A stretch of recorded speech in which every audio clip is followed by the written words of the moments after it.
Great Britain എന്നൊക്കെ ലോകം വിളിക്കുന്ന സൂര്യൻ അസ്തമിക്കാത്ത സാമ്രാജ്യം എന്നൊക്കെ അറിയപ്പെടുന്ന യുണൈറ്റഡ് കിങ്ഡം എങ്ങനെയാണ് ലോകത്തിലെ 5ാമത്തെ വലിയ സാമ്പത്തിക ശക്തിയായി മാറിയതെന്ന് എത്ര പേർക്കറിയാം? അത്രയധികം ആദരവും അഥവാ റെസ്പെക്റ്റ് അർഹിക്കുന്ന ഒരു രാജ്യമാണ് UK.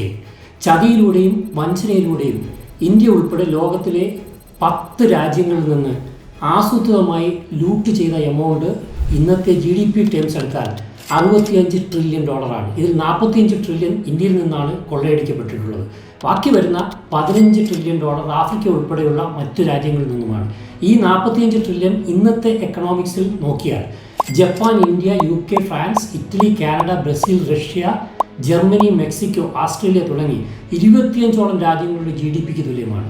IMF അഥവാ ഇൻ്റർനാഷണൽ മോണിറ്ററി ഫണ്ടിൻ്റെ കണക്കനുസരിച്ച് ഇപ്പോഴത്തെ വേൾഡ് GDP $114 ട്രില്യൺ. അതായത് ഇന്ന് ലോകത്തുള്ള 50% രാജ്യങ്ങളിലെ അത്രയും വെൽത്ത് ഇന്ത്യയിൽ നിന്നും മോഷ്ടിക്കപ്പെട്ടു എന്ന് സാരം.